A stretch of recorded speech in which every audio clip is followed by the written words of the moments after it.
Good afternoon. My name is Barbara Fuller, and as Chair of the Board, I welcome you to this March 18th, 2024 regular meeting of the Washtenaw County Board of Road Commissioners.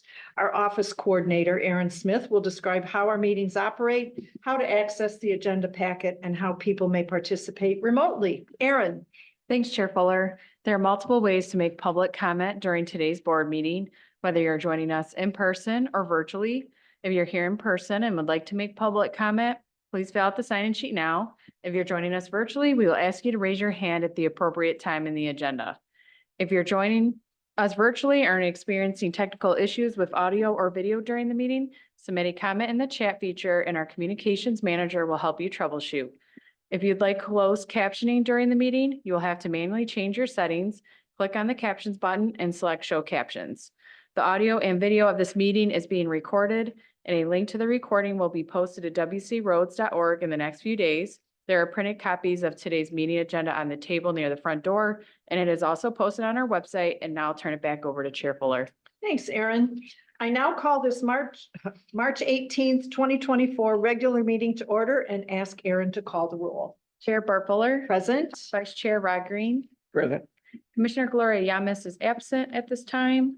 Commissioner Joanne McCullum. Present. And Commissioner Jeff Smurs. Present. And then the following directors are in attendance: Managing Director Matt McDonald, Director of Engineering and County Highway Engineer Brent Schlack, Director of Operations Adam Lape, and Director of Finance and IT Dan Ackerman. Thank you. Please join us in reciting the Pledge of Allegiance. I pledge allegiance to the flag of the United States of America and to the republic for which it stands, one nation, under God, indivisible, with liberty and justice for all. May I have a motion to approve the agenda as presented? Support. Move. Support. Thank you. Sorry. Any additions, deletions, corrections? Hearing none. Aaron, if you would, please. Commissioner Rod Green, Yes. Commissioner Jeff Smurs. Yes. Commissioner Joanne McCullum. Yes. And Commissioner Bart Fuller. Yes. The agenda is approved as presented. Next, we have two sets of minutes to accept. May I have a motion to accept the board meeting minutes of March 5th, 2024 as presented, appearing on pages 3 through 13 of the packet? Make that motion. Support. Additions, deletions, or corrections? Seeing none, Aaron, if you would, please. Commissioner Jeff Smurs. Yes. Commissioner Joanne McCullum. Yes. Commissioner Rod Green. Yes. And Commissioner Bart Fuller. Yes. The meeting minutes of March 5th are accepted as presented. Next, may I have a motion to accept the closed session minutes of March 5th, 2024. Copies of these minutes have been distributed at the commissioners' seats. A motion, please. So moved. Second. Any questions, additions, or deletions, corrections? Aaron, if you would, please. Commissioner Joanne McCullum. Yes. Commissioner Jeff Smurs. Yes. Commissioner Rod Green. Yes. And Commissioner Bart Fuller. Yes. The closed session minutes of March 5th, 2024 are accepted as presented. Next, we will have the reports of our county commissioner liaisons. Ms. Tiffany, I'm going to take a point of personal privilege and recognize Georgia Frost, who is here on behalf of Congresswoman Debbie Dingell. Hello, Georgia. Do you have anything you'd like to share with us? Oh, hi. Sorry, I tried to turn on my camera, but I don't think it's working. I'm just here to listen in and hear what everyone is up to and see if there's anything that our office should know about, but it really is just a proactive thing from our office and nothing in particular to share. But thank you for the recognition. And it's nice to see you virtually. Nice to see you, Georgia. Thank you for being with us. Next item is public comment. This is the time set aside on the agenda to receive comments from the public. This is not intended to be a period for dialogue. Each person will be allotted 3 minutes to address the board. Aaron will explain how people may be recognized to offer comments. Aaron. Thanks, Chair Fuller. Since this is a hybrid meeting with both in-person and virtual attendees, we will take turns between those attending in person and virtually. For our virtual attendees, we have provided some instructions on the screen on how to participate and make public comment. If you're attending this meeting virtually and would like to make comment, please raise your hand now. If you dialed into the meeting from your phone, you can raise your hand by dialing *9.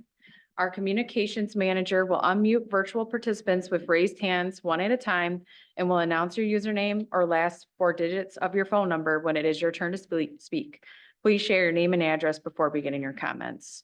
At this time, it looks like we do have a virtual hand raised for Chris Godwin. All right, what I'd like to do is start with people who have joined us in person, please. Okay. Has anyone signed in to speak during they public signed. comment? Oh, you do? Okay. Adam, can you go ahead and introduce him 1 second and then Oh, these They are said that. Adam's guests. Okay, 1 second? Go ahead. Go ahead. You're ready. Good afternoon, Director of Operations, Adam Leap, here just to kind of kick it off to Jason Fee from the county buildings management team on some upcoming projects with regard to our lease property here just to the north of us. Per that agreement, they are to approach the board and make formal requests, but I'd like to introduce them today, give them a few moments to talk about the project and then eventually get the information in front of the board for the upcoming board. meeting. okay, all right. Jason? Thank Welcome. you. Thank you, Adam. Good afternoon, Commissioners. Again, my name is Jason Fee, Facilities Management Director at Washtenaw County. Been working with Adam on some planning we've been doing and just wanted to give a sneak peek of what we'll be bringing back to you for hopefully your consideration and approval. In conjunction with our long-term lease and partnership with the Road Commission. We have a couple projects that are coming up. One of them is a pole barn and some storage for our field team over there. It's a long overdue time to organize, update and consolidate and organize some of our storage outdoor storage out there.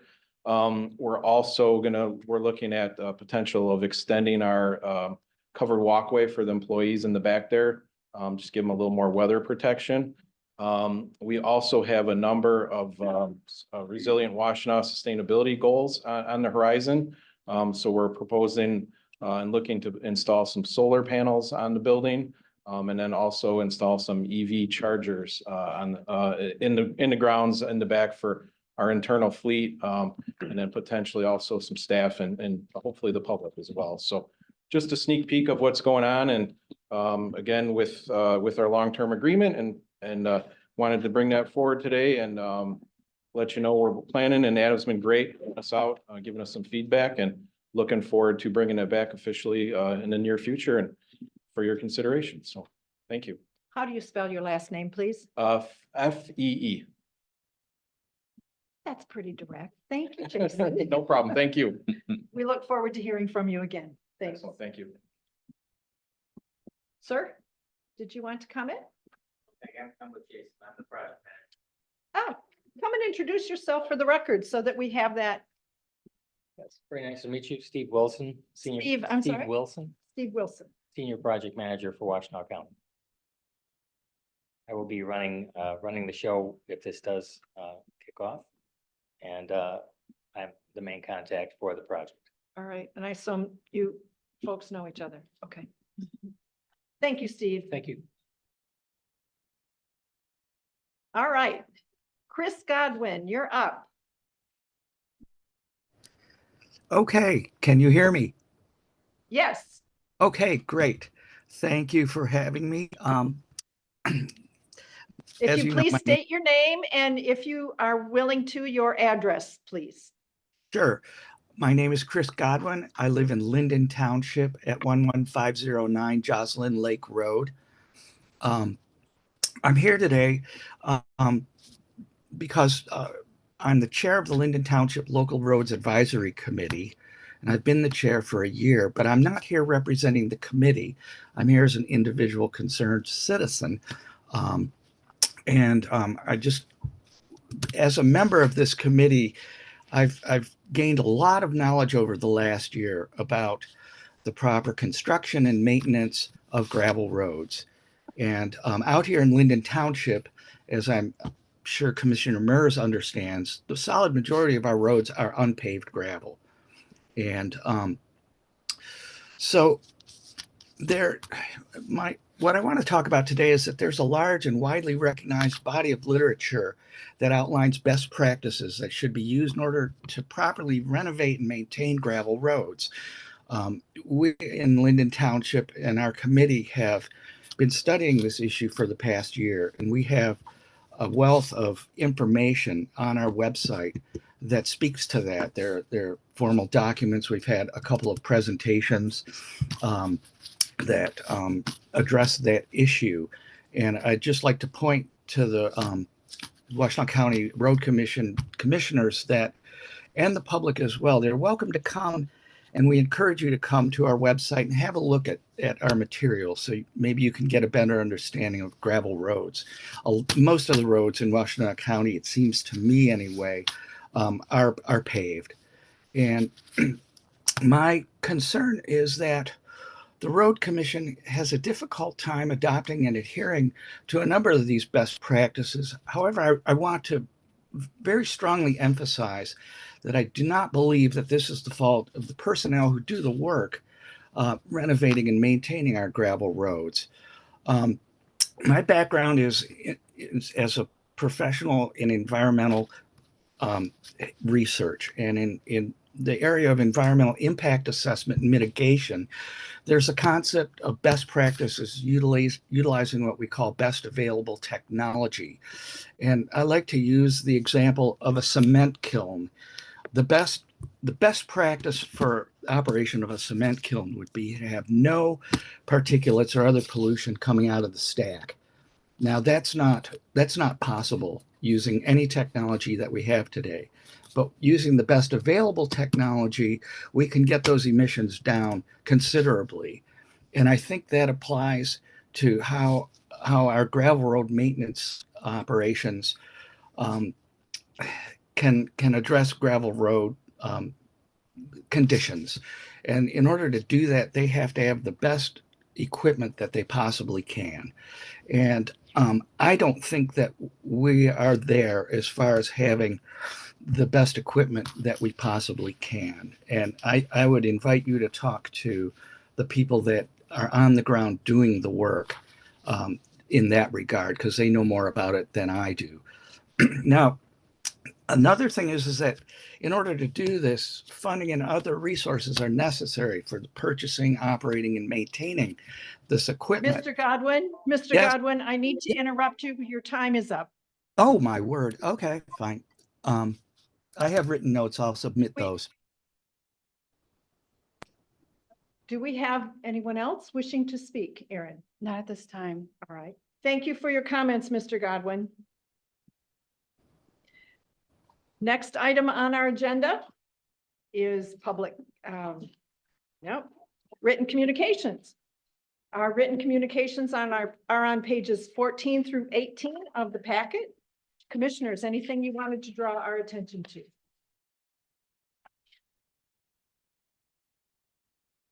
All right. We will move on to our next item, which is road commissioner comment and staff follow-up to public comment. I will lead off by thanking Mr. Godwin for his attendance at our meeting today. I appreciate the expertise that you are offering to share with us. And I certainly am well acquainted with the members, certainly your supervisor. And we will certainly welcome hearing from you and any suggestions that you might have. Anyone else wish to respond to public comment? Commissioner Smers. Thank you, Mr. Godwin, for coming forward with the issues up in Linden. I know with current weather patterns are so regular right now, they're all over the place. One of the main roads out there that is a main thoroughfare is a road I live on, Repke Road. And you can watch part of it is still has hydraulic effects where the water is still coming out from underneath it. I know that right now, a lot of the roads out there are not the greatest. Unfortunately, with the weather and everything, there's not a lot you can do. Adam and I have talked extensively about a lot of the stuff over the last year with the winter and everything going on out there. So I feel Mr. Godwin's pain. There's just not a lot you can do right now with the way the weather is. And I've said in the last couple meetings, another county I drive through every day has gotten on their roads already with the graders, and it is, every time it gets cold again, you're just driving over loose gravel and rocks. And so as much as I would love to see my road graded, because it is getting a little bad, like I said, you can still see the hydraulic effect on the sides of the road in most spots, and I think it would just tear everything up. So I do feel his pain, and that's basically the end of my comments. All right, anyone else wish to comment? All right. We will move on to our next agenda item. I don't see either of our county commissioners with us at this time yet either, so we will proceed. Next agenda item is new business. May I have a motion to approve the consent agenda as presented, items 1 through 7. The motions are on page 20 through 22, background on pages 23 through 36. So move, Madam Chair. Second. Any questions about any of the consent items? Seeing none, Aaron, if you would please call the roll. Commissioner Joya McCollum, Yes. Commissioner Jeff Smurs. Yes. Commissioner Rod Green. Yes. Commissioner Gloria Yamas. Yes. And Commissioner Burpler. Yes, the consent agenda is approved as presented. Next, we have one action item. May I have a motion to approve the submittal of 4 bridges for MDOT's local bridge program for funding in year 2027? The motion appears on page 22. The background appears on pages 29 through 36. May I have that motion, please, on page 22? Madam Chair, that upon the recommendation of the Director of Engineering, County Highway Engineer, and the concurrence of the Managing Director, the board hereby approves the submittal of 4 applications to the local bridge program to seek funding for the following bridges. That would be Parker Road over Trib to Mill Creek and Scioto Township, Willis Road over Paint Creek in Augusta Township, Sibley Road East over Letts Creek in Sylvain Township, Ford Road over Fleming Creek in Superior Township. Do I need to read the rest of this? Okay. Is there a second? Support. Thank you. Mr. Managing Director, do you want to speak to this motion? Absolutely, thank you. This is funding applications that we do every year. When there is money to be had, we go after it. And with us today, we have Brent Slack, who's gonna kick us off for the discussion, and we have other staff available that I'll let Brent introduce. So, thank you for the, go ahead. Thanks, Matt. Brent Schlack, Director of Engineering. Yeah, I'm pass it off to Nate here real quick. But these funding applications for 2027 are local bridge funding applications. And through the application, a bridge is defined as that with a span of 20 feet or greater. Again, this is fiscal year 27, and then I'll pass it on to Nate, and you'll learn a little bit more about the applications that we're seeing. Come on up, Nate. A question while Nate approaches the microphone. These are not guaranteed to be funded, right? That's correct. Yes. I know we've submitted some in the past repeatedly until they Yep. were funded. Okay. Correct. Yep. Chair. I'm sorry, Ben. No, that's great. It's a great point to be made. And I think Nate Murphy, our bridge engineer, he sits on the Regional Bridge Council. I don't know what the last year's funding total request, but it far outweighed the funding available. So Yep. that is something that we take very seriously. We understand that it's a limited funding source. So we try and put forth the best 4 applications that we're limited, that we think would be good candidates for funding. So with we're that. competing as one of 83 counties, right? Correct, for the overall program, but it's broken up into regions. Oh, okay. So we Okay. compete in our region. And Nate, I'll let you answer that question as far as our region goes. As always, it's a complicated answer, right? It was, okay. There you go. In our Okay. packets, we have beginning on page 20, on 30, page 30. I think if you want to follow along with Nate's presentation. Good afternoon. I'm Nate Murphy, the bridge engineer for the county. I'm happy to be here again to talk about bridges. We love bridges and anytime we can get funding for them, we want to go after it as much as we can. This is for the fiscal year 2027. So they give us a good lead time in order to get through all of the regulatory requirements that we need to get a bridge to a biddable set of plans. So we provide these applications years in advance in order to get all of that work done. That being said, this is for 2027.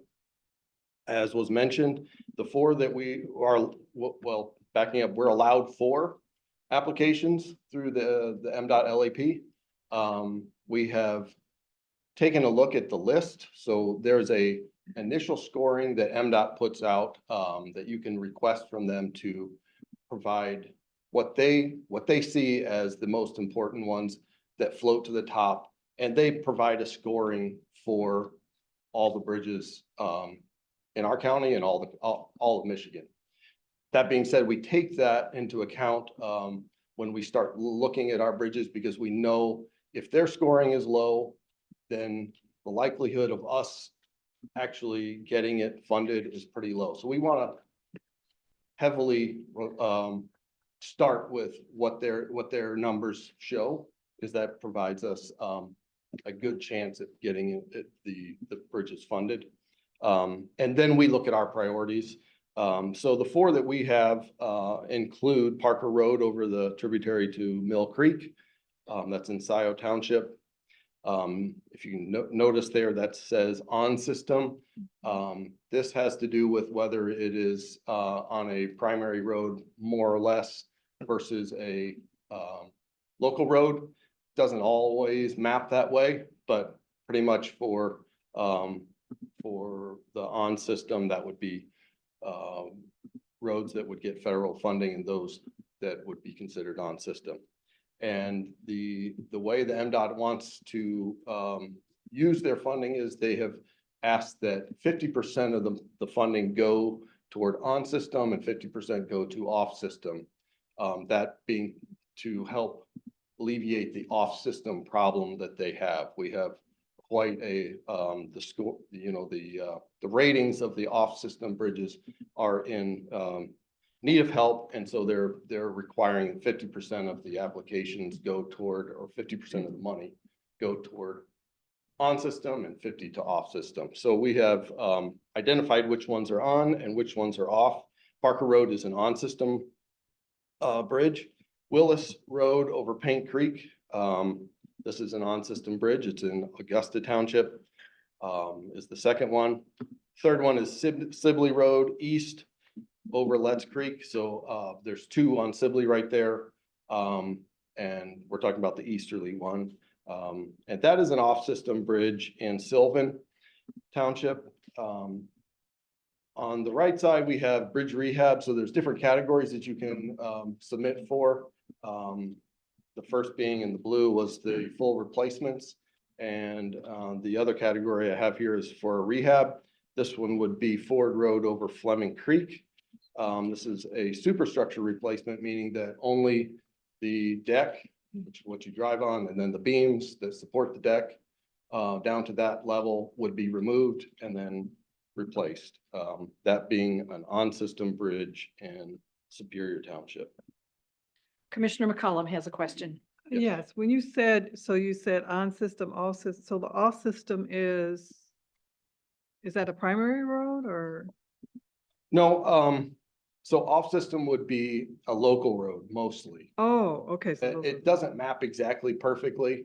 But it has to do with what roads would be eligible for federal funding. They consider that on system, and then anything else would be off system. And it pretty much maps to our local and primary road systems. That being, there is exceptions, but for the most part, that's the way it maps. thank you. Commissioner Green. Yes. Are the townships required to contribute to any funding at all? So for these, we have not required and I'll get to that. We have some, if we put in the application for MDOT, they require a 5% minimum that we contribute. But when we up that percentage, we get a better chance of winning that or getting that. Yeah, go ahead, Matt. Yeah, I would just, no, the short answer is no. The townships are not required to submit or be a participant in the financial funding. The law in Michigan is as long as we have over 50%, we're good. And so these funds will provide much more than 50%. As Nate indicated, you can get up to 95%, but typically, and that'll be further on in the presentation, it's usually 80% federally funded, 20% local match, and that local match is the road commission's responsibility. So we are not asking the townships to participate with bridge funding. Thank you. Sure. Again, here's the map of the 4 bridge locations. And we'll just go quickly through and talk about each one. First one being Parker. This would be our number 1 priority. The existing, if you can see it, it's in, there's a plan view, aerial view on the top right. And I put a couple of orange lines there showing that it's at an angle. It is a 15.5-foot diameter CMP culvert. Corrugated metal pipe. And that, because it is 15 feet if you measure the diameter, but because it's on a skew like that, they measure along the center line of the road. And that's what delineates this as a federally listed bridge. So the alignment would likely stay the same, and that puts us over the 20-foot minimum for a nationally registered bridge. So this would be the first one. And because of the location and the amount of traffic, we've identified this as our number 1 priority. Again, that's in Scioto Township. Number 2, we have submitted this one before, Willis.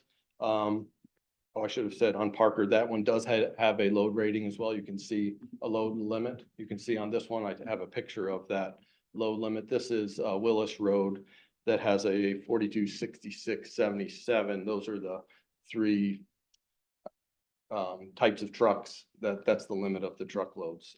So that one is a 35-foot span, and we are looking for replacement funding for that one. It's a side-by-side box beam bridge. This is a type of structure that MDOT has been trying to get away from for some years because of the deterioration that happens. You can see in the top right, it's looking underneath the bridge along the seam or the joint between 2 different box beams.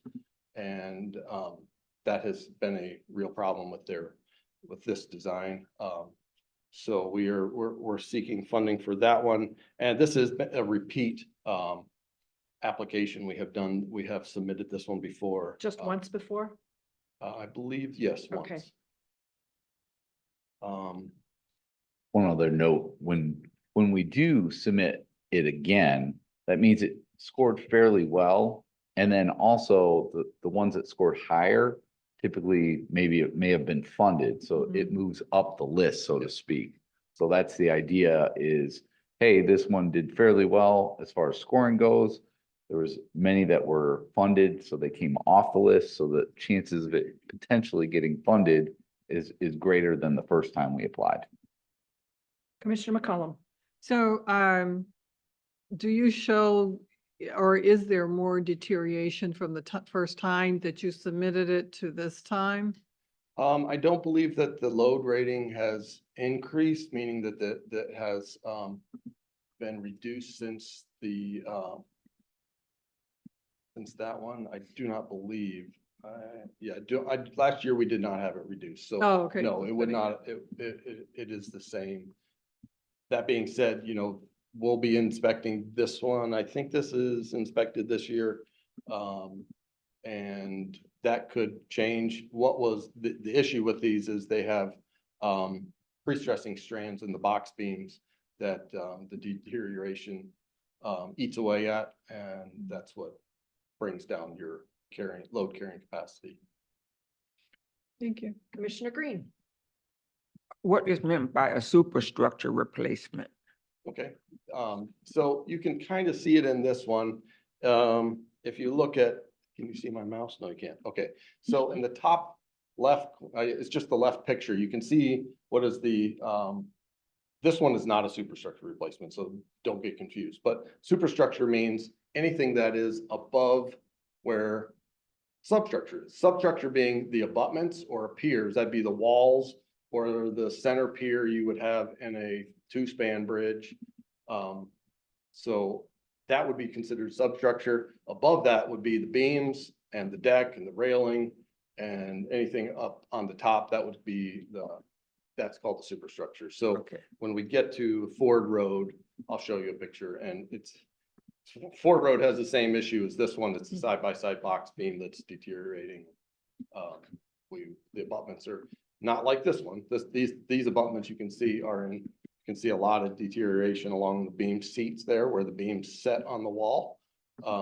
So that's why this one is for a full replacement, just because the abutments have issues. Other questions? So, the third one, Sibley Road, this is an off-system, bridge, so, this allows us to go after another category. You know, we have on-system replacement, and then we have off-system replacement. This gets us into that other category that they try to split it up into all the different categories. So this one is a 2, CMP, that's the corrugated metal. Because there's 2 of them side by side, they're not individually longer than 20, but the sum of the total is over 20, and that makes it a bridge, technically by the rules. This one is on a local road just north of Chelsea, and because of its location, we feel like this is a really good candidate for that. Commissioner McCollum. Yeah, I'm not sure I see, you know, how it's deteriorating or whatever. So on the You could left point- side, a lot of it is underneath the water level or at the water level. You can see there's a joint there. You see those bolts that are running along. It's on the right side of the screen as well. Both pictures show that joint. Oh, yeah, it's Yes. over here. So Yeah. down at that water level line is Thank you. where you'll see the majority of the deterioration for these type structures. So it's not readily, you can look at the top and say, oh, it looks pretty good. But the compression, the forces that go down at that water level is where it'll start buckling, and the bottom will often heave. Just because, you know, the forces are pushing the sides down and try to heave up in the middle. So a lot of times you can't see it unless you look down along that edge there. So this is a pipe. This isn't just an arch that's Correct. set in there, right? Well, So it goes all the way under. yeah, exactly. Yeah, it's a pipe, it's an arch. It works as an arch. If you Right. think of how that works, the forces at the bottom are, yeah, so that's where it would be critical, and you would have failure along that water line joint there. Thank you. And will you be replacing in kind? So you No, will put? No, not for these. This, they try to get away from, they being the environmental, they don't, EGLE, they don't like the 2-tube, and we don't like 2-tube either, because you can see one side's mostly dry and the other side's got the water in it, causes lots of problems. So, it will likely come back similar to, what we're doing this year on, Stony Creek Road with a concrete box. It'll be probably something like that, or it could be an aluminum one span. It'd be just one arch, one CMP arch or aluminum. If you remember, we've done one of those recently. Well, a lot of the ones that Adams Group does is that style. So, but it would be just a one span. It wouldn't have these two pipes. once the funding does get identified, we go into that design phase, and that's when we determine what is the best structure type. So there's some milestones in the design. Initially, they do the hydraulic model, they do a field meeting, and then they look at what are our options for replacement. Could it be a bridge where you have abutments and beams, or could it be some sort of box or arch? And they look at the different costs and what are our options, and then make that determination during the design process. But like Nate had pointed out, Eagle and the Road Commission does not like the two pipes side by side. That does not have good flow characteristics, and it causes problems because if you lose one pipe, essentially both are not good. It's not a good situation. So this is a great candidate for local road bridge. The townships would not be asked to participate, and we would solve a local road problem with this. So I think it's got a good application to submit and see where we land from a scoring perspective. And the last one is Ford Road over Fleming Creek. This is a repeat application as well for a superstructure replacement. You can see on the left, the picture there, the abutment is the wall at the back there is in good condition. The real problem is these fascia beams, and you can see the rebar falling down. This pre-stressing strand on the right is falling down. This has been reduced in load carrying capacity to already. So we would be just taking off those beams and the railing and replacing it with another type of beam, new rails for that. So that would be a superstructure replacement. This is another category, so this helps us also, so that we don't have everything all in one category, and then we could win one, but instead we've spread it out to include this one. So, Commissioner Green, did you have? Yes, I just kind of wondering. Yeah. This bridge looks like it's in pretty bad shape. What would be the life expectancy if it wasn't replaced? If we didn't do anything. Didn't do anything. So you can see a serious amount of deterioration has happened. A lot of that is on the fascia beams, so the outside beams. So, there's different possibilities that you could do. You could limit traffic over there. But as these go, they will continue. It'll just slowly deteriorate until the load can, you have to load rate it for the entire bridge. And because of those exterior beams, the whole rating will just continue to decline. And it's hard to say what that, maybe 10 years, it would be at a place where you'd have to close it. It's hard to say, but I've gone and looked at those beams in particular. There must have been something wrong with the concrete mix on that one, because you can take your foot and kick it, and I tried not to get too much to fall off. I'm just saying it was so soft that it's really flaking off and causing, serious amount of decay to the reinforcement. So without the concrete around it, the bars aren't useful. So it is going to start declining and decline quickly. Nate, could you just go over inspection schedules? Yes, sure. So we are required by the federal requirements to inspect all national bridges on the registry every 2 years. And sometimes that is depending on the condition. You may have some issue where they have to increase that inspection cycle to be as little as 6 months. So if you have, for instance, a Sharon Valley Road Bridge where there's a possibility of scour on that bridge, that one has, I believe that one's on a 6-month inspection. So there is, requirements for how often. At a minimum, they have to be inspected every 2 years, and we have our inspection consultant that does that for us, and they provide us the reports and, you know, that is all monitored by the state and we're required to keep up on that. But yes, is that covered? Yeah, it's just, the point is we're watching these on either an annual or biannual basis, sometimes even more frequent. You'll see the load ratings or in the weight restrictions, they generally will go down. They'll keep going down to get to maybe 20 tons. And that's where that is a major red flag that we're very close. We got into that situation a few years ago on Parker Road, where we ended up replacing the, it was a culvert in the time, where we were, or a small span bridge, replaced it with a culvert just south of Dexter, Chelsea. So that, when we see those on primary roads, that's a big sign for us. We need to, well in advance, apply for things like this.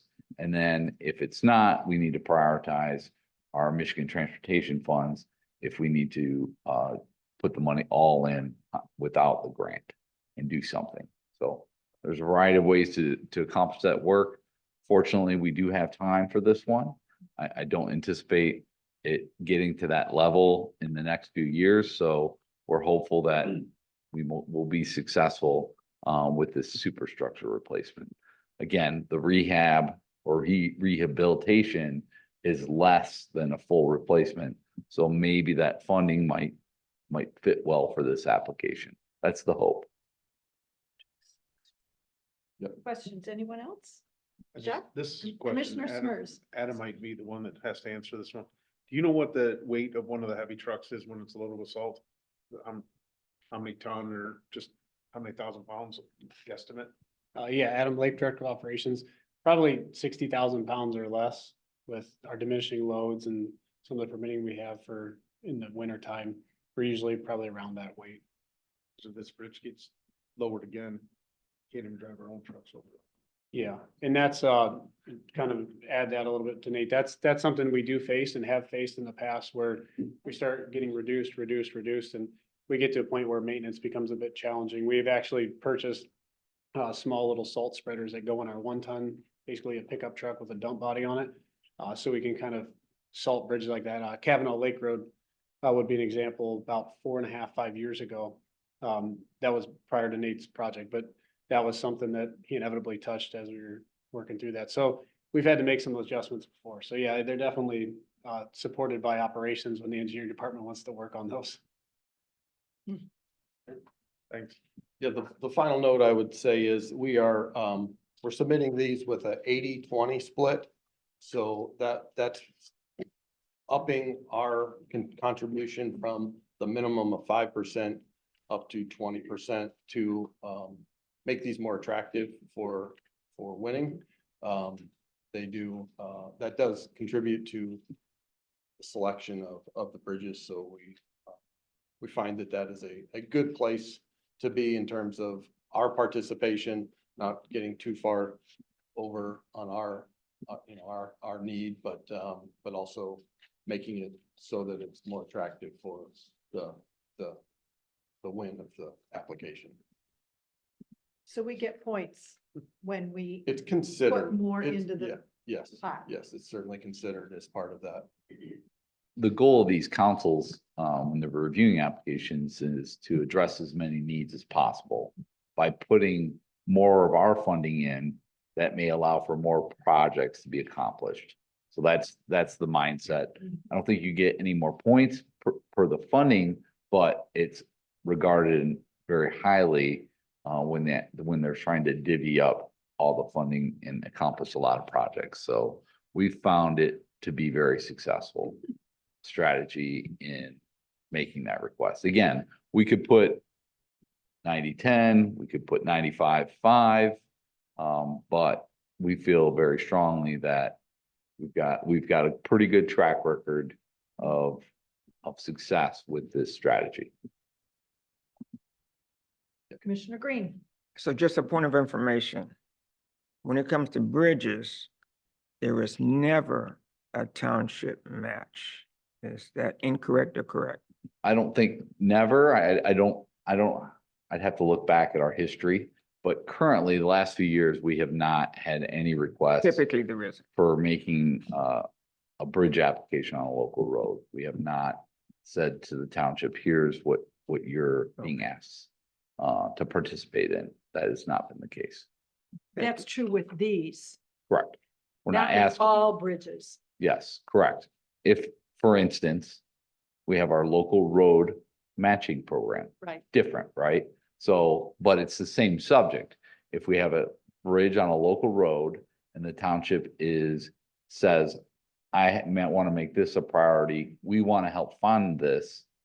The road commission has that local road policy that says we will match it 50 cents. Right. For every Does that clarify? Yes. Yeah. 50. So never, no, Right. never. Never say never. Is Correct. that a double negative? I don't know what I just did there.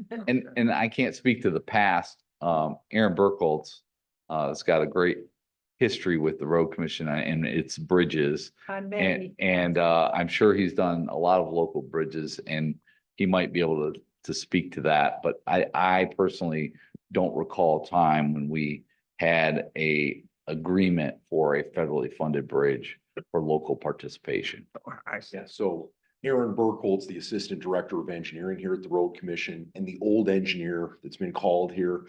So my recollection over many, many years is I do remember a time maybe 15 or 20 years ago where on a local county road, we would request the township participate on the match. But as Matt stated, under Act 51, if we have a funding partner that is going to fund 50%, or in this case, more of a bridge replacement, then we've satisfied that. And in this case, the funding partner comes through the bridge program. Also, we need to consider the fact that bridges are very expensive. Nate and I had the opportunity to build a new bridge down in York Township on Dennison Road. And again, that bridge was a pretty common 100-foot span. So to get from one side of the Saline River to the other side was about 100 feet. It was 2 lanes wide, a very straightforward bridge. That cost $2 million. And so for us to be able to realize funding through MDOT, through the Regional Bridge Council, to pay for even 80% of that bridge, that's a huge win for us. So again, when we talk about the funding mechanism and making our application more attractive by offering more of a match on our part, really, it's still of great benefit to us because of the cost of bridges. They're unfortunately very expensive. It's also a hard pill to swallow is, again, the bridge that we built at a cost of $2 million was 100 feet. And then you look at how much road we can pave for $2 million. That's tough. But again, if you can't get from one side of the river to the other, it really doesn't make much difference how much paving you can do. So. Yeah, thank you. Thank you for that. Sure. I appreciate it. An example of a bridge, maybe it wasn't a bridge, because I get tripped up on definitions here, but on Bethel Church Road in Sharon Township, that bridge has now been closed, I believe, because the price went sky high and the supervisor, Sarah Thaka, said, no, we're not putting that kind of money in there. Yeah, and that was a culvert, actually. It was a culvert. And that's All the right. difficult part is that with the size of the existing structure, it did not fall into the bridge category. Yeah. And so on that one, it was quite complicated because the road commission staff had prepared an estimate based on our understanding of what the scope of the project was. Then the Department of Environment, Great Lakes and Energy came in and did a review of the project. And based on their recommendations, it increased the price beyond that which was found to be reasonable by the township. So, yeah, so that crossing, that culvert remains closed. Yep. The culvert. Yep. And a note about bridge costs. MDOT keeps track of average unit prices for building bridges since 2018 until, well, middle of last summer. The cost per square foot of a bridge doubled. It has since started to go back to down a little bit, but it's still in the insane category. So Since 2018 until last year, double price, that's expensive, so. And our MTF hasn't doubled, I don't believe. No. That's a fair statement to make. Right, Dan? Any other questions? Nope. Thank you, both of you. Any closing thoughts, Nate, or you're good? That's all I have. If Okay. you have any other questions, please let me know. Really appreciate the pictures and the explanations for all of this. Same thing. It's very helpful. All right, so Aaron, if you would please call for a vote on this action item. Commissioner Gloria Yamas. Yes. Commissioner Jeff Smurs. Yes. Commissioner Joanne McCullum. Yes. Commissioner Rod Green. Yes. And Commissioner Burt Fuller. Yes. The motion to submit the 4 bridge candidates to MDOT's local bridge program for 2027 funding is approved. Next, we'll move on to report of the road commissioners. We're starting with Commissioner Smurs. Excuse me. On March 6th, I was on chat with the commissioner. We had one caller that called in about an intersection, Carpenter Road and Packard. I did not write down what township, sorry. Probably Pittsfield, I isn't think it? it's Pittsfield. So, one of the intersections had been redone for safety reasons. Yep. And she was concerned that the safety, what was done for safety was actually making it less safe. However, once she understood why it was done, she agreed that yes, unfortunately, there was a bad accident there recently. And that's what why she called it. And then I also attended March 13th, millage meeting. And that is all I have to report. Thank you. Commissioner McCullum. Yes, Madam Chair. On March 12th, I attended the Washtenaw County Parks and Rec Board meeting. The Parker Mill Parks asphalt pathway, a portion of which is part of the border to border trail, has been in need of replacement for several years. In 2020, phase 1 of the path reconstruction was completed. In conjunction with the development of the neighboring property, the pathway connecting the park lot to the park's interior was not included in the project because further investigation was needed due to the complexity of the site. Staff engaged consultant team from Hubble, Roth, and Clark to conduct a circulation study to address ADA accessibility and improve the park's interests. So the Land Water Conservation Fund provides an opportunity to secure funding to improve universal access to the park's main features and regional border-to-border trail network and provide a better experience for all users. The project will include converting the parking lot from gravel to paved, as well as expanding the parking lot, enhancing stormwater mitigation, establishing an accessible connection between the parking lot and the park's interior down a steep slope to provide an accessible route to the gristmill. Reconstructing and expanding the width of an old boardwalk and other related work. The estimation cost is $1,657,300 for the entirety of the project. That includes reconstruction of path, boardwalk, and parking lot. And the LWCF will support 50% match for projects up to 1 million. So some elements will be covered out of the park's funds for the boardwalk reconstruction, which is a good project to make areas accessible. This park is accessible. It normally had a wood boardwalk, and in some ways the size was inappropriate. So they're changing the size and making it accessible to people, everyone to be able to go in the parking lot and then to go down the boardwalk. So I thought that was very good project. On March 14th, I attended the educational event for the renewal and restoration of the 4 Year Roads and Non-Motorized Millage Seminar. And I also viewed the virtual public meetings, Joy Road, unpaved road improvements, Bemis Road paving, and the North Territory Road and Webster Church Road. There were many questions and they were all very good. And I learned something that by cutting the canopy on the dirt roads, it needs the sunlight to dry them. It's better to have that open. This is something I didn't know, so that was nice. That's my report. Thank you. Commissioner Yamas.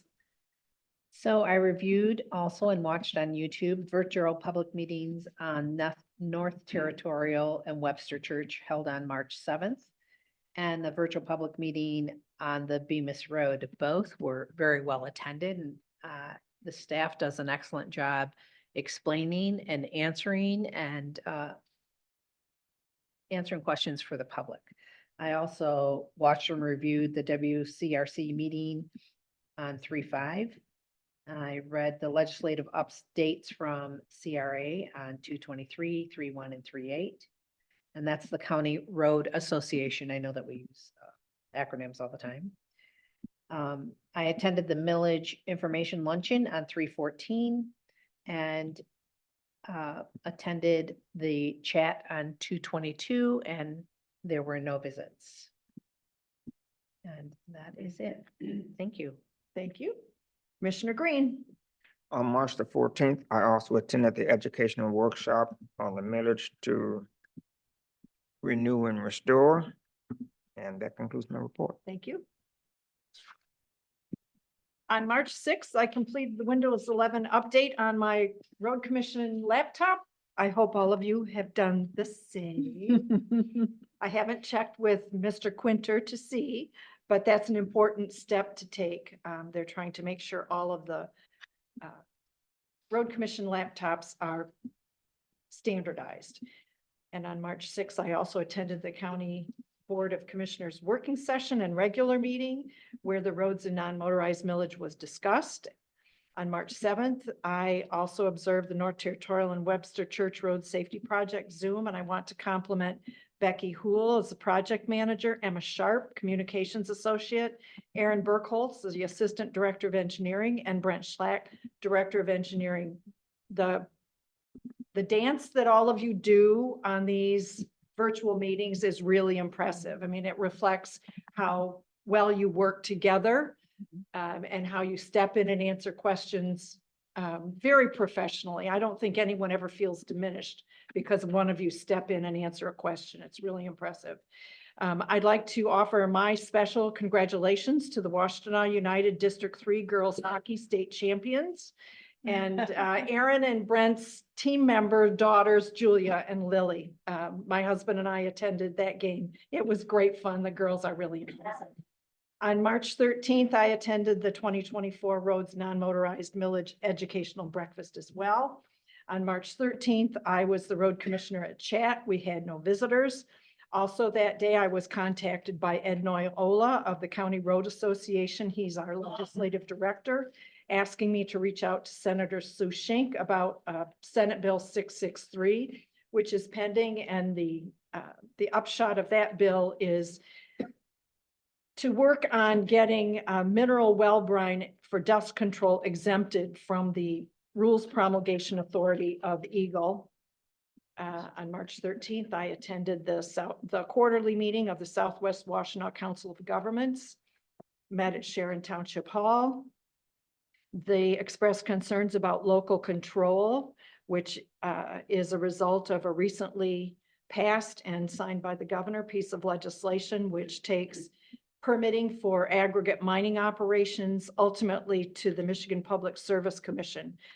I would note that there is a petition circulating in objection to that, actually a referendum petition circulating to put that on the ballot.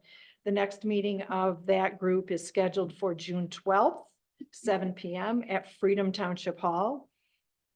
On March 14th, I attended the educational breakfast, as did many of the rest of us. It was very well attended. And interestingly, Mr. Greg Dill, our county administrator, was in attendance, and he indicated that the millage proposal will be on the agenda for their working session of March 20th, and our managing director has confirmed that to be true, and that we can expect that they will take action on hopefully placing the roads and non-motorized renew and restore millage on their April 3rd regular meeting of the Board of Commissioners. March 15th, I did the Zoom improvement project session. Emma Sharp was the communications associate coordinating that meeting. Ken Harris, superintendent of operations, was present and offered remarks, and Adam Late chimed in. He's our director of operations as well. And Emma runs a tight ship.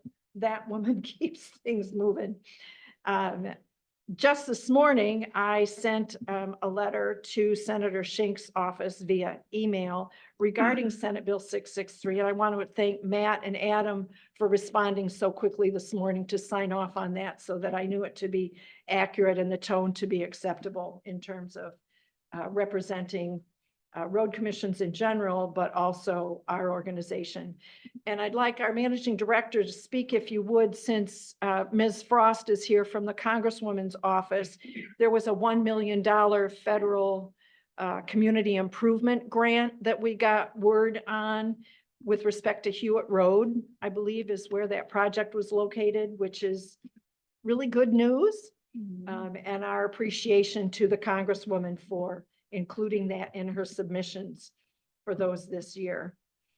That concludes my report.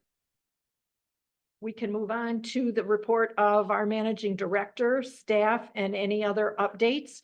Please note that in the packet, staff reports begin on page 37 and run through the end of the packet on page 40. Matt. Thank you, Chair.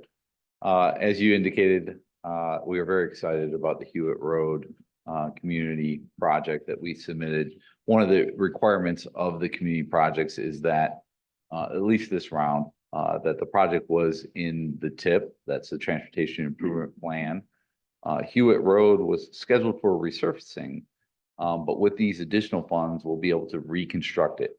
And that means a very much needed improvements for non-motorized, a widening for bike lanes, and the service life from a resurfacing is about 7 to 10 years, whereas a reconstruct will get 20 years plus. So we're really excited about that.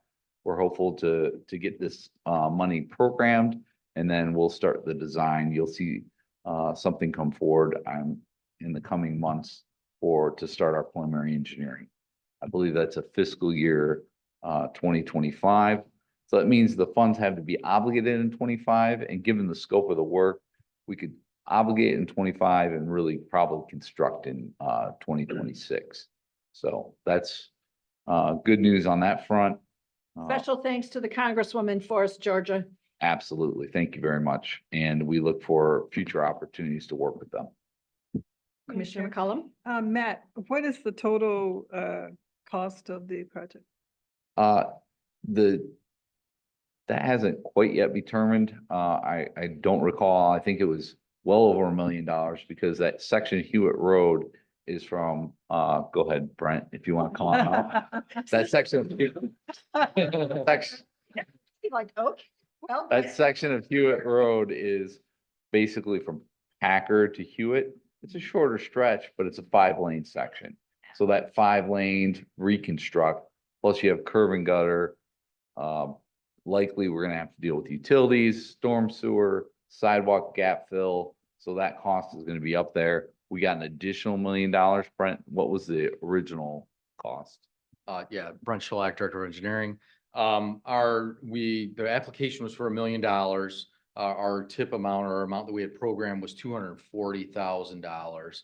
But we're looking at what we've estimated. Again, we're gonna have to refine this as we go through design, but we were looking around a $1.5 million project for that section of Hewitt Road. It's a really busy section of road. Yeah. It is. It'll be a great improvement, like Matt said, especially extend the service life of that pavement in that section. So, one of our busy corridors. So, yes. I think we've had some feedback from people trying to bike around there, and they wanted it to be reconstructed for safety. So I'm glad that we're doing this. Yeah, it's good. It'll fit with the rest of the corridor, because south of there, we have, 3 lanes where we have bike lanes. And of course, Ypsi Township has kind of a pathway along the east side of the road. So yeah, it'll be good to extend that and have that non-motorized component of that section. Thank you. So is that Ypsi City, Ypsi Township, Pittsville Town, what is? Ypsilanti City It's Township, Ypsi Township. Township. My apologies. Okay, Township. And then to the north of there, you have the Eastern Convocation Center. So Right. there's a lot going on in that area. well, Oh. and the school, right, is on the corner of Mhm. Packard and Hewitt, right? South of it, southeast corner. Yep. So a lot going on.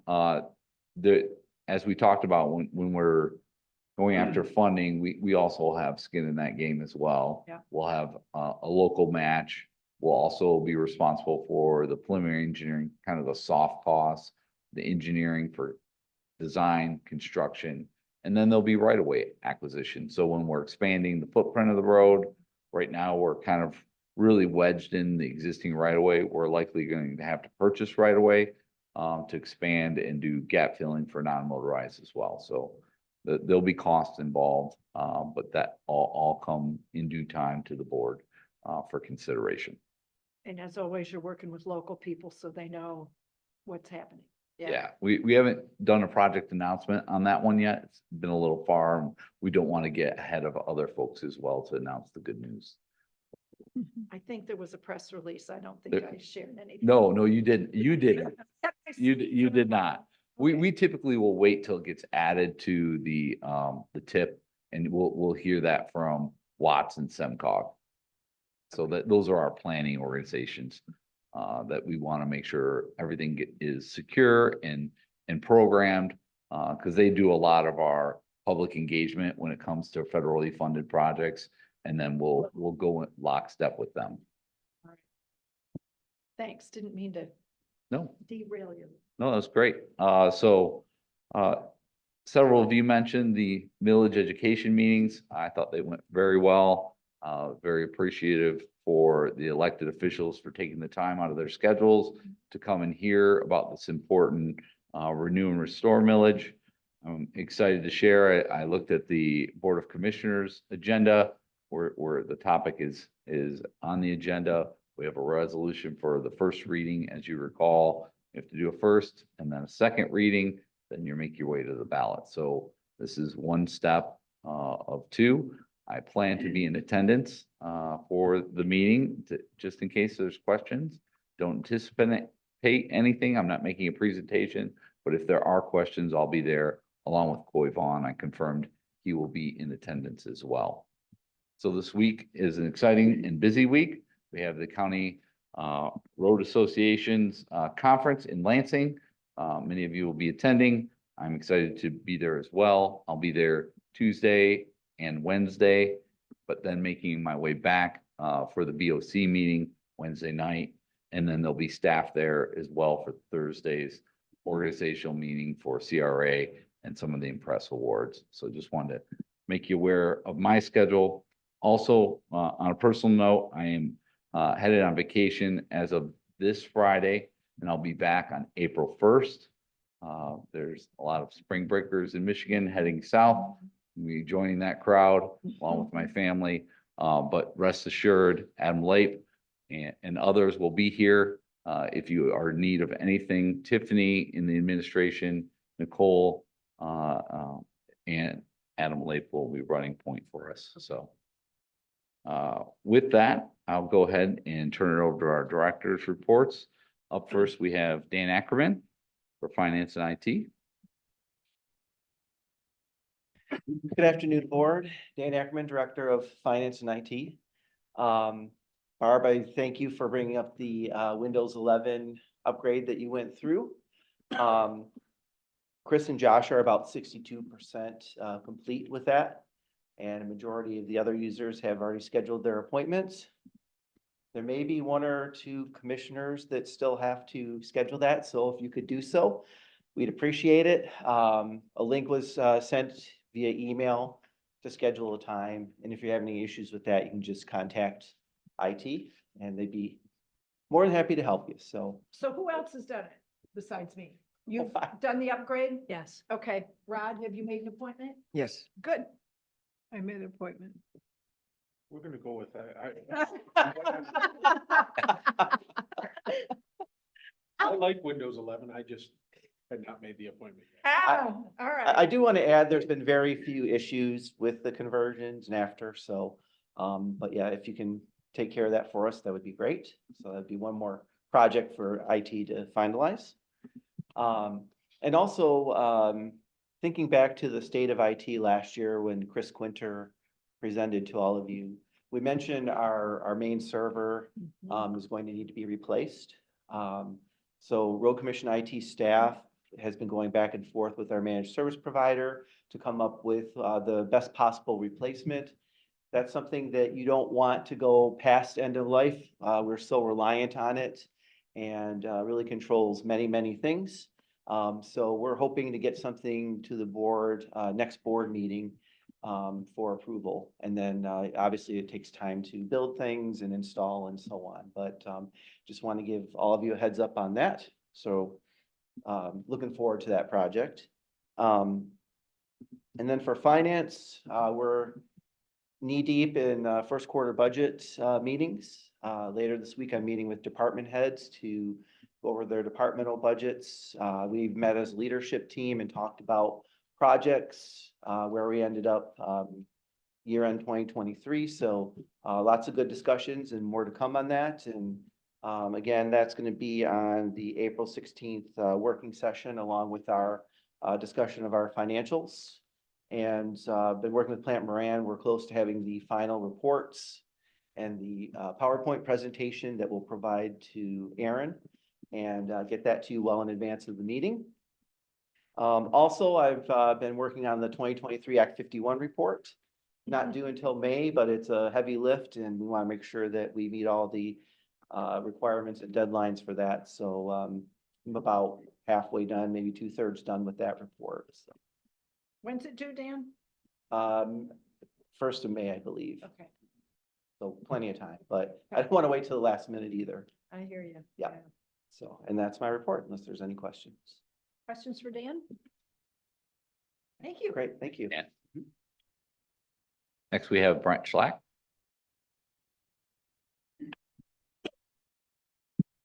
Hello, good afternoon, Brent. Brent Schlack, Director of Engineering. So I do have a few updates, which I know a lot of you touched on, were the public meetings that we had for North Territorial Webster Church and for the Bemis Road paving. We did have several questions, like you mentioned. So I encourage those that weren't able to attend to go to our project website and you can learn more about the project. You can see the meeting that we recorded for that. So both of those projects are up on our website. As far as Bemis, we did have forestry work out there and that work should be complete this week. Other updates, our contractor for our CMAQ projects are still performing that work. Work's continuing for North Territorial and Dexter Town Hall Road. We do have some carryover work from last year's local subdivision paving that we did for the townships for Pittsfield and Ipsy that will start up as far as the concrete work. So concrete curbing and some of the ADA ramps will be starting up this week. So that's kind of what we're got going on this week. And so projects are starting to kick off. So I'd encourage those that are interested to go to our website and look at our project map. And we update that regularly. And so Tiffany's got it up on the screen now. So if there's any questions. Thanks for pulling that up, Tiffany. It's a great website. People just need to remember to scroll down because there's a whole lot of information and links there, depending on what you're interested in checking on. Chair, if you don't mind. I'm sorry. No, it's quite all right. So there's an option to use the map or the tiles below. You have things listed by your township. So for instance, maybe we could click on the North Territorial Dexter Town Hall. Yep. And then you can get to the project page. So these project pages are really useful. You can scroll down, you can kind of see the brief description, and then you can see helpful links and the latest updates. And there's those helpful links where you can look at various things that went on prior to the most recent update. So great job. on putting these together, to the communications team. You also can, on these project pages, subscribe. If you want, if you haven't subscribed, you can subscribe right there to receive those updates. So great reminder. Thanks for bringing that up, Tiffany and Brent. Yep, you're welcome. If I could, Tiffany, when we pull up wcroads.org, the homepage, what do people click on to get there? There we go. Okay. So just to kind of narrate that, so you'd go to the home page, Yep. and then you'd go to our road work and construction and then our current projects, and then our project map will come up. And like Commissioner Fuller indicated, if you scroll down, you'll see our map, but then if you go even further, you'll see our tiles. And then you can click on those individually. And you can sign up for an individual project, or you can sign up by the township and get the information that you need. So if I click on a red dot, if you scroll back to the top, Tiffany, does that take me to the project page or is it only the tiles? You can click on the red dot. Okay. You can Okay. click on the red dot. I will click on the red dot. I can click on any project that we have and it will go right to the project page.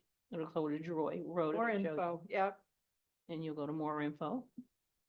And it'll take you right there to Joy Road, to that project that is happening. And then you can see what's happening right then and there. Right now, it's not happening just yet, but I just clicked on that. And that's when we update it, and when it starts, that's when you will see the updates come, and then you'll see the pictures and everything. You all are setting a high bar here for I know. how this stuff rolls out and how accessible it is. It's very impressive. And the dots are typically either a culvert or a bridge or an intersection. The line segments are those larger projects, road projects. So We can just to click make on that, those too? yes, Yes. absolutely. Yep. So Yes. very interactive. And that's also a big thank you to Alan Squire, our GIS Yes. analyst, that really helps to set this up with our communications team. Come a long way, long way. So if there's not any other questions, that concludes Anything my else for report. Brent? All right, thank you. Thank you, Brent. Thank you, Matt. All right, Adam Lape, our Director of Operations. Good afternoon, Adam Lake, Director of Operations. We'll be showing a few things on the screen here in a moment while Tiffany's adjusting some stuff, but wanted to make a quick update, but a few thank yous first. Thank you to Chris virtually, which I'm not sure if he's still attending or not, but appreciate the support. We've been working hard with Linden Township, trying to get their local roads committee, educate them and then start building a bit of an asset management plan that you hear that word frequently used throughout. So have to be a little creative in Linden Township because there's a lot of state land there that, in theory, no one's paying taxes on that other than the little bit from the PILT. So trying to help Linden be creative. So we do appreciate the support. And then to the county facilities team, and like Steve and Jason for coming and seeing us today. We're just making a great partnership better. Excited to see them have some opportunity to develop their property here next to us. And, their parking equipment is just as important as us parking equipment on their slice of heaven over there. So we need them to have good space too. So that's why we're in support of that and bring more information to the board for an upcoming meeting. Do we have a drone shot of the salt barn today? Well, I do. Yes, I do. We're actually going to go on a little bit of a virtual tour. And that's why we're going to switch screens in here a second. We're going to go a bit of a virtual tour because at 33 degrees and windy, it's a bit chilly out there. So I just took a few pictures this morning to show that. But it's undercover. Yes, ma'am, it is. So favorable conditions, really up until this week and into next. We've still been able to do drainage work throughout the county with our county crews and keep that moving forward, continue the forestry prep for a lot of local and primary road projects. Our team did have to snow and ice patrol this morning. Oh, right. I am happy to note that there was no, recorded measurable snow, but nonetheless, we had to get up a little early in a few districts and check some roads today because the weather was a little bit challenging this morning. So for the material storage building, I'm gonna plug in and do a little update. Oh, Tiffany's driving. It's even better. Thank you, Tiffany. Back up. Yeah, so we'll come back here What's the? right there. So I wanted to show a little bit of perspective. So I parked the Tahoe in there and so parked the SUV in there so you could see that. Thank you, Tiffany. You have to hit pause. Sometimes the slideshow starts to move for itself, but Okay. oop, you can, there you go. And so that was just perspective of the height of the door. What you see here in this picture is actually our crew loading brine into the system now. So loading our liquid salt brine in the system. What we're doing is preparing to start demolition on the outdoor storage that we currently have, the tank corral that we have. So we're trying to offload as much of that material as we can, and then give the contractors some ability to work outside and demolish that as we get into the spring. Offloading into the building on that, you're not. Correct, yeah, and you can do, it can go both ways. And then on the other wall, which I don't think I had pictured, but there's another two, basically load, unload, where you can grab from each tank. So we have 4 tanks in there. So when we go to the next picture, that is the west side of the building. So these are what we refer to the whole time throughout construction as the lean-tos. Really, it's just a shielded overhang. There's electrical outlets there, so we can plug in block heaters. You kind of see those on the wall, those couple of gray lines there. And that's, you know, the full length of the building. What we hope to put over there are essentially all the snow plows and wing plows that sit in this facility.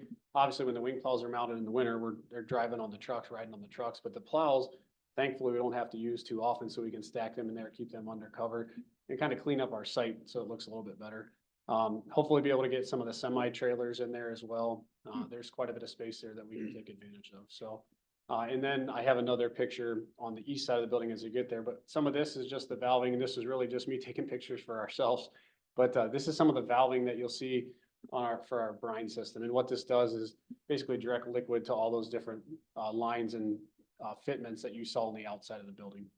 So we can load inside the building, outside the building. We can kind of flush through there. So that middle one that looks like a little hose reel there sitting on the left side of the picture, that pipe that drops down, that's actually somewhere we can flush the system or plumb in a brine maker if we ever wanted to add an additive to our material, or make our own brine, which is a little more of a simplified process if necessary. So just build in some basically future growth there. And then another picture perspective for the size of our brine tanks. We have 4 of those. They're about 15,000 gallons per. So we have about 60,000 gallons inside this building. We're excited to have that contained in one place. And you can see the doors now. We're looking back towards the east over the hood of the SUV that's parked there, back towards our fuel island here at the main yard. So what that is somewhere for our trucks to come in and out those 2 doors. And in theory, someone can be loading inside, outside the building, and loading material. So i.e. salt, sand, grit, can be loading all that in the material, or excuse me, in the building during an event at the same time, which we don't have that right now. So that's incredibly efficient. It'll be exciting to see the trucks rolling in and out of there next year. And then it's kind of repetitive here, but so you can see just the depth of the building. And I think 2 or 3 more pictures over, we have kind of a look actually inside the building at the back wall. So you can see, we'll go one more picture. There you go. So that's the area where we're essentially going to store the material. Those black lines that are painted on there that are curing right now, I think they were painted last week or so. That's just in theory where we're going to put the salt. And what that is has some mathematical measurements there. So we can actually inventory our salt a little bit easier. So all our new buildings, we try to have this. It makes inventorying more consistent because that we don't have to make as many adjustments when it comes to time to audit. So that's in theory where the salt will be. There's a little bit of free space, as you can see, before the doors, so the equipment can pull in, turn around, and load from within, and kind of keep everything in the shed as we need to. And then that free space towards the front here, if we have a very cold time of the year, we could add our grit material or sand material in there to get it under cover, and also make for one point of loading as opposed to going down in the backside of the property and loading up and then coming back up through the snow. And so just opportunity for growth and for simplicity. That was our virtual tour. So then these pictures are repetitive here, but Any questions for Adam? Looks good. yes, it's wonderful right now. A little bit of a delay with the weather going to be a little bit wet here for the next few weeks. We're going to wait probably 2 or 3 weeks before we really start working on concrete for outside the building. So that picture there even shows really well that the contractor built us an access road behind the back of the building, so we can kind of find our way back there as we let the concrete cure. So we'll give it about a month once it's completed to cure. We may do some demo treatments on it with some vendors that are working with the engineering department for concrete preservation. So we have a couple areas there that basically generate like nice flat concrete space that we can treat similar to a road to try to test some of this material out as demonstration. So kind of excited for that, but it'll be a little bit of wait here as we get through the season here. Thank you. That's all we had. Thank you. Thank you, Adam. Thank you. All right, please note, everybody, our next meeting is on a Tuesday, April 2nd, starts at 1, no working session. Our chat session, there will be no chat session this Wednesday because of the highway conference. Again, March 20th, no chat session. March 27th, Commissioner Gloria Yamas is the commissioner. April 3rd, Commissioner McCollum. April 10th, Commissioner Smers. Please make sure on your calendar you have the April 22nd. It's a Monday. It's our spring training. Breakfast and check-in at 6:30 a.m. Everybody? Coffee will be ready, right? At 6:30? Off to be ready at 6:30 and we have, 38. most of our staff will be on summer hours at that point. A few will be on the 8 hours, so kind of breakfast was 6:30 to 7 and we'll get started shortly thereafter. Sounds great. So be there for breakfast and the kickoff at 7 because I think there's an icebreaker planned. So if you miss that, you kind of, you're the odd man out at that point. Okay, so if there's no further business to come before the board, may I have a motion to adjourn? So moved. Second. If you would, please, Aaron.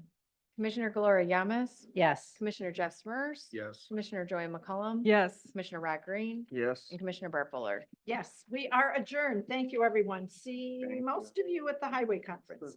Please return your